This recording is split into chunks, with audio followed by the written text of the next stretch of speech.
Simple sandwich ఏ విధంగా చేసుకోవాలో ఇప్పుడు తెలుసుకుందామండి. ఆనియన్స్, క్యారెట్, టమాటా, పచ్చిమిర్చి, కరివేపాకు.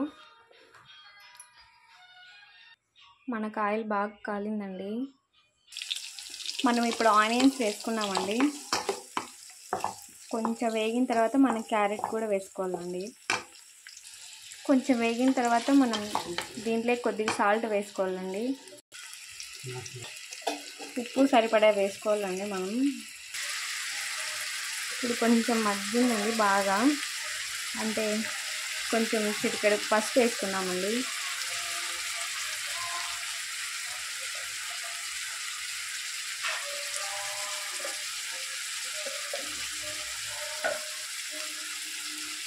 %50 అయింది. ఇప్పుడు 25% బాగా కుక్ అయితే తర్వాత మనం పచ్చిమిర్చి, కరివేపాకు వేసుకుంటే సెట్ అయిపోతుంది. ఇప్పుడు మనం దీంట్లోకి పచ్చిమిర్చి, కరివేపాకు వేసుకుందామండి. ఇప్పుడు మనం దీంట్లోకి కొంచెం టమాటా వేసేసుకున్నామండి, కట్ చేసుకున్నాము. ఇప్పుడు మనం టమాటా చిన్న చిన్న ముక్కలుగా కట్ చేసుకొని వేసుకున్నామండి. దీంట్లోకి కొంచెం కారం పొడి వేసుకోవాలండి.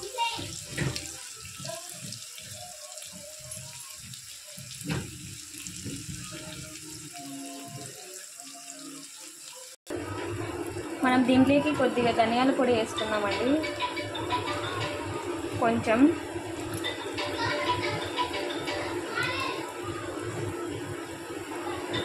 కొద్దిగా మిరియాల పొడి కూడా వేసుకున్నామండి.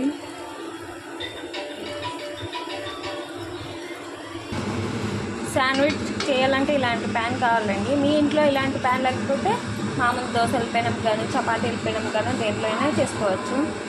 నేను దోశల పెనం పెట్టుకున్నానండి మీకు చూపించడానికి. మీరు ఒకటే ప్యాన్లో రెండైనా చేసుకోవచ్చండి. నేను చూపించడానికి 3 కూడా చేశాను. ఈ విధంగా పెట్టేసుకోవాలండి. 2 వైపులా బాగా కాల్చుకోవాలి. మన సబ్స్క్రైబర్ వచ్చారండి, వాళ్ళకి పెట్టాము. ఫస్ట్ సబ్స్క్రైబర్ మేమేనండి. అందుకు మా కోసం శాండ్విచ్ తయారు చేశారు. Thank you so much. చూసి టేస్ట్ ఎలా ఉందో చెప్తాం మేము. Wow, super! ఇట్లాంటి శాండ్విచ్ కూడా మీరు కూడా ఇంట్లో ట్రై చేసి చూడండి. సూపర్ టేస్ట్ అండి. Super taste. Please subscribe and like. పక్కనే ఉన్న బెల్ ఐకాన్ గట్టిగా కొట్టండి. బాయ్.